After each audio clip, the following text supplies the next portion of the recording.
Chapter 1. Evie. You have a new bestseller, Evie.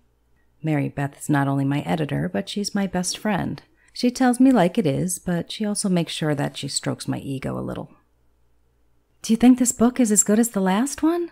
My last book was on the New York Times bestseller list for 34 weeks. I love that book so much. It's a romantic comedy. Not that I would know anything about romance or comedy. I can just write it. This latest book is a romantic adventure. I always wanted to write one of those. My main character travels around the world, finding the man she met on a plane the week before. It turns out the man is a spy, and she gets caught up in a little intrigue. They fall in love, yada, yada, yada, the end.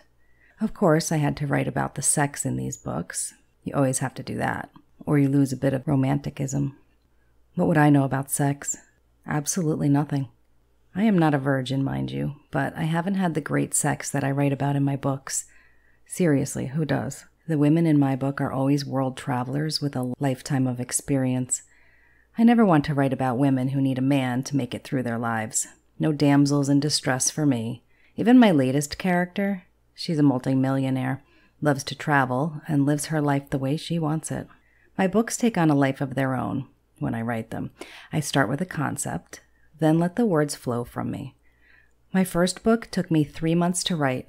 The second took me less than 2, while the third only took me 30 days. Now I'm on my 50th book, and I spit them out in 25 days tops. It's kind of my thing. I love to write, so I do it all day, every day, until it's done. 65,000 words on the first book, moved up to 80,000 on my last book. Maybe one of these days I'll write a novel of over 100,000 words, but for today, I enjoy writing these stories that have a beginning, middle, and an end to them. 80,000 words work perfectly for me. Mary Beth was still on the phone with me as I was lost in my thoughts. Are you still there? Fuck, I'm daydreaming again. I was thinking of a new story. Nope, can't do that right now. We have a meeting this afternoon for Lolly Spring. I sent you the information yesterday.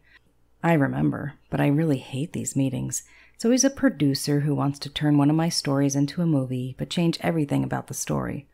Why not just write your own story, assholes? I'll do it this time for you, but if I hear them change the character's name or even the place of birth, I'll leave the restaurant in no time flat.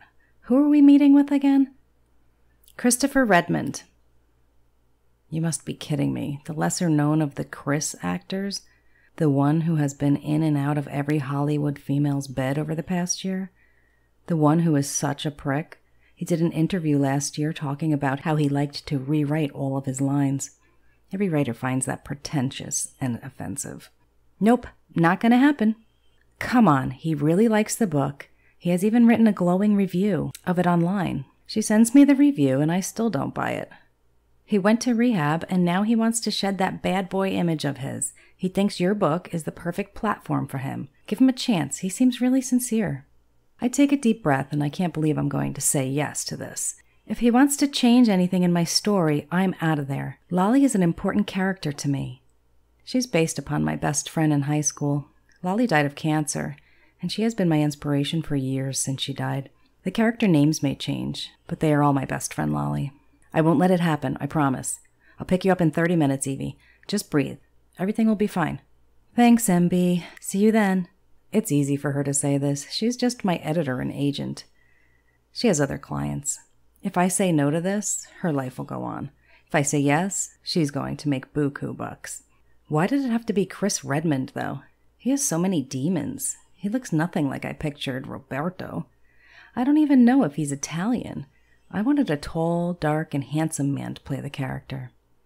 Even on the front cover of my book, the man looks like that. Dark hair, dark eyes, and so many muscles. Chris is blonde, built with blue eyes. Blue eyes don't work for the character. He better knock my socks off at this interview today. I read his review again just to see what he really thinks of this story. Or is this a big show for him?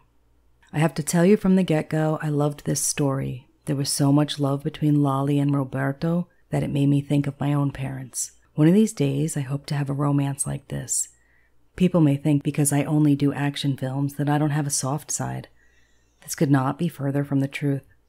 I want to ride in on a horse and sweep a woman off her feet, take care of a woman like Lolly for the rest of my life. I would give her everything. This book got me through my toughest times in rehab. Yep, a romance novel got me through my toughest times. I know for a fact it will make you smile and fall in love too. With a wink, Chris. This review is full of shit, or he's a romantic at heart. I just have to shake my head. Is the media wrong about him? Is he just misunderstood? Did rehab just change him? Evie, stop thinking so much. Just go, have a pleasant lunch, and then tell him no. It's the easiest way to get this man away from my books. All I need is for him to read another one of my books and want to turn that one into a terrible shoot-'em-up, big-budget masculine movie. It will not happen. MB knocked on my door 20 minutes later. I was ready, but I still made her wait. I don't want to show up at the restaurant before this guy gets there, so I thought I would ask her more questions about this man. I don't want to go into this blindsided.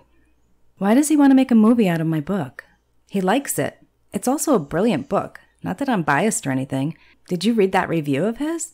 My God, the man is in love with the book. Mary Beth looked happy that someone wanted to turn it into a movie. Her happiness made me happy, and maybe this was the right decision to turn my book into a movie.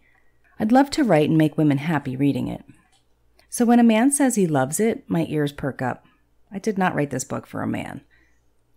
This is the first project he's even considered since he got out of rehab. I gave her a look and rolled my eyes. Why did he go to rehab again? Drugs, alcohol, sex. Sex? Addicted to sex, according to the media. He hasn't had sex in the past 6 months. And I needed to know this. Why? Just to see where he's coming from. He's trying to get away from his bad boy image. Reading your book helped him do that.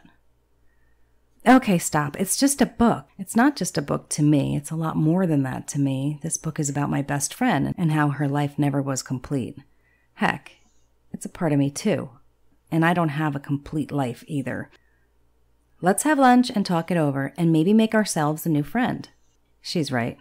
He's going to pay for lunch, so I don't see the harm in this. Or do I?